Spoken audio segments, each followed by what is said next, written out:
Hey everyone welcome back to my channel. तो thumbnail দেখে তোমরা বুঝতে পেরে গেছো যে আজকে আমি কি বানাচ্ছি। তো নতুন একটা রেসিপি নিয়ে এসেছি যেটার নাম হলো চিকেন বিরিয়ানি। তো চিকেন বিরিয়ানি আজকে বানাবো কারণ আজকে সানডেতে তো একটু যদি চিকেন বিরিয়ানি খাওয়া যায় তাহলে তো আলাদাই মজা। তো আজকে লাঞ্চে বানাচ্ছি চিকেন বিরিয়ানি। তো চিকেন বিরিয়ানি বানাতে যাচ্ছি। তোমাদের যদি আমার ভিডিওটি দেখে ভালো লাগে তাহলে লাইক কমেন্ট শেয়ার আর অবশ্যই সাবস্ক্রাইবটা করে দেবে।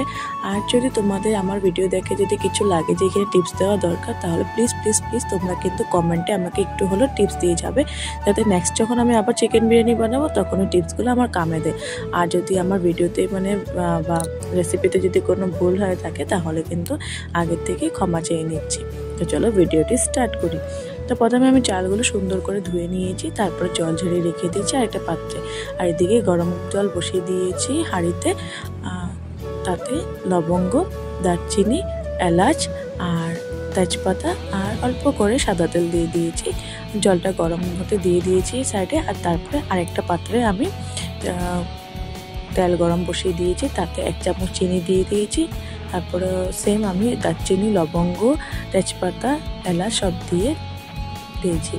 তারপরে আমি পেঁয়াজ কুচিগুলো কেটে রাখা সবগুলো দিয়ে দিলাম আর এগুলো সুন্দর করে ভাজতে আমি রেখে দিয়েছি। আর এদিকে লো ফ্লেম করে রেখেছি। তারপরে আমি মিক্সার গ্রাইন্ডারে আদা বাটা, রসুন বাটা আর এদিকে লঙ্কা দিয়ে সুন্দর করে পেস্ট করে সেগুলো দিয়ে দিচ্ছি।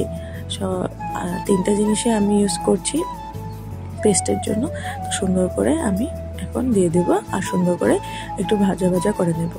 এরপর যখন সুন্দর করে ভাজা হয়ে যাবে তারপর এক এক করে মশলাগুলো দিয়ে দেবো। তো দেখো আমি যখন ভাজাগুলো করছি তখন দেখো রঙটা কিন্তু গ্রিন হয়ে আছে। আমি এখনো কিন্তু কোনো কালার ইউজ করিনি। এরপর দেখো হলদি গুঁড়ো দিয়ে দিচ্ছি, জিরে গুঁড়ো, ধনে গুঁড়ো আর একটু কাঁচা লঙ্কা গুঁড়ো দিয়ে আর একটু নুন দিয়ে আমি ভালোভাবে মশলাটা ভালোভাবে নেড়ে চেড়ে নেব। আর এদিকে দেখো তেলও বেরিয়ে এসে পড়েছে। তো এই তেল দিয়ে আমি সুন্দর করে মশলাটা ভেজে নেব। এখানে আমি কোনো জল ইউজ করব না।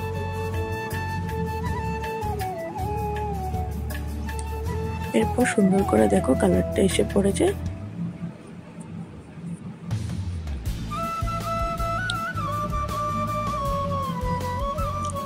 তো তেলের মধ্যে যখন আমি চিনিটা দিই তখন এই সুন্দর কালারটা এসে পড়ে।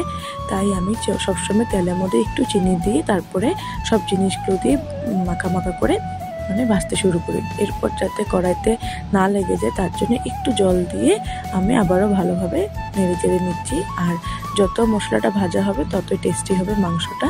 তো এরপর দেখো মশলার থেকে তেল বেরিয়ে এসে পড়েছে। তো আমি অনেকক্ষণ ধরে মশলাটা ভাজছি, কারণ কি যত বেশি ভাজবো ততই সুন্দর কালারও আসবে, ততই টেস্টি হবে। এরপর আবারও আমি একটু জল মিশিয়ে নিচ্ছি।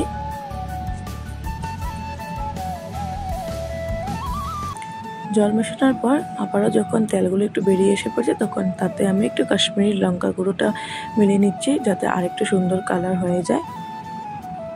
এরপর আবারও সুন্দর করে আমি নেড়ে চেড়ে নিচ্ছি। তারপরে একটু জল দিয়ে ভালোভাবে কষিয়ে নেব। তো যখন এই প্রসেসটা করা হয় আর সঙ্গে যখন মাটন বা চিকেন দেওয়া হয় আর এই মাখা মশলা দিয়ে যখন মাটনটা খাওয়া হয় তখন এটার যে টেস্টটা সেটা কিন্তু ঝোল দেওয়ার পর অতটা টেস্টি লাগে না। তো আমি কোনো সময় এরকম মাখা বানিয়ে হাজব্যান্ডের জন্য রেখে দিই, কারণ ওর খেতে অনেকটা ভালোবাসে। তাই ওর জন্য আমি একটু সাইড করে রেখে দিই সবসময়। হয় বাবার জন্য রেখে দিই আর না হয় আমার হাজব্যান্ডের জন্য। আর দেখো গোটা রসুনও দিয়েছি। আর আমার হাজব্যান্ড আমার শ্বশুর খেতে অনেকটা ভালোবাসে, তাই আমি একটু 2টা করে সবসময় রসুন দিয়ে দিই গোটা। তো ভালোভাবে খোসা ছাড়িয়ে সুন্দর করে ধুয়ে আমি দিয়ে দিয়েছি। তারপর মাংসগুলো দিয়ে দিয়েছি। তারপরে নেড়ে চেড়ে সুন্দর করে মাংসগুলো যাতে সব মশলার সাথে মাখা হয়ে যায় তাই ভালোভাবে নেড়ে চেড়ে নিচ্ছি। তারপরে এদিকে আলু ভাজা বসিয়ে দিয়েছি। আলুগুলো ভাজতে আমি এদিকে সুন্দর করে মশলাগুলো আমার ভাজা হয়ে যাবে আর এদিকে তো আমার ভাত রেডি হয়ে যাবে। তো এদিকে আমি ভাত রেডি করে নিয়েছি, এটা তোমাদের সাথে এখন শেয়ার করিনি।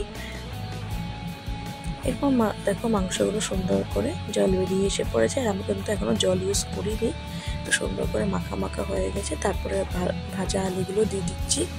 তো আলুগুলো লাস্টে দেওয়ার কারণ কি ভাজা মানে বেশি হয়ে গেছে, তো যদি আমি জল দেওয়ার পরে দিই ভেঙে যেতে পারে, তাই এখনই মশলার সাথে দিয়ে দিচ্ছি যাতে আরেকটু ভালোভাবে সিদ্ধ হয়ে যায়। তারপর সেই পাত্রে আবার আমি পেঁয়াজ কুচি মতগুলো ভেজে নিচ্ছি, কারণ বেরেস্তার জন্য। তো বেরেস্তার জন্য আগে ভাজতে হয়েছিল, আমি একদম ভুলে গেছিলাম, তাই বেরেস্তার জন্য পরে ভেজে নিচ্ছি পেঁয়াজ কুচিগুলো। এরপর দেখো আমার চিকেন রেডি, আর এদিকে আমার ভাত রেডি হয়ে গেছিলো। তো আমি এখন সসপ্যানের মধ্যে সুন্দর করে ভাতগুলো কোটিং করে নেব। তো দেখো ভাতগুলো একদম ঝরঝরা হয়েছে অনেকটা সুন্দর করে। তারপরে আমি তাতে একটু চাট মশলা, একটু গোলমরিচ, চিনি, নুন দিয়ে একটু একটু করে আমি কোটিং করে নিচ্ছি যাতে সুন্দর করে মানে টেস্টটা আসে।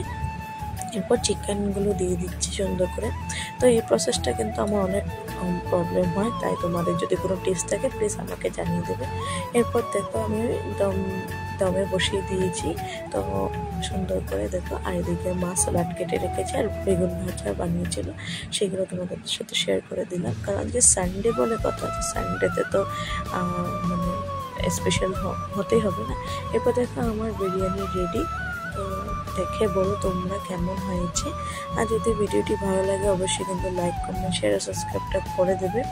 আর বারবার করে বলে দিচ্ছি, তোমাদের যদি লাগে যে এই ভিডিওটার মধ্যে কোনো টিপস দেওয়ার দরকার রেসিপিটাতে, তো প্লিজ প্লিজ প্লিজ রেসিপিটাতে কিন্তু টিপস দিয়ে যেও। আর এরপর দেখো হাজব্যান্ড খাচ্ছে অনেক আনন্দে, আর আমি দেখো আমার জন্য প্লেট বেরিয়ে নিচ্ছি, কারণ ও ডিউটি চলে যাবে, তাই ফটাফট ওকে দিয়ে দিয়েছি। তারপর আমিও বেরিয়ে নিয়েছি আমার প্লেটটা, আর মাকে বেরিয়ে দিয়েছি। তারপর আমি আর মা বসে লাঞ্চ করে নেব। তো দেখে নিই আমাদের লাঞ্চ থালিটা।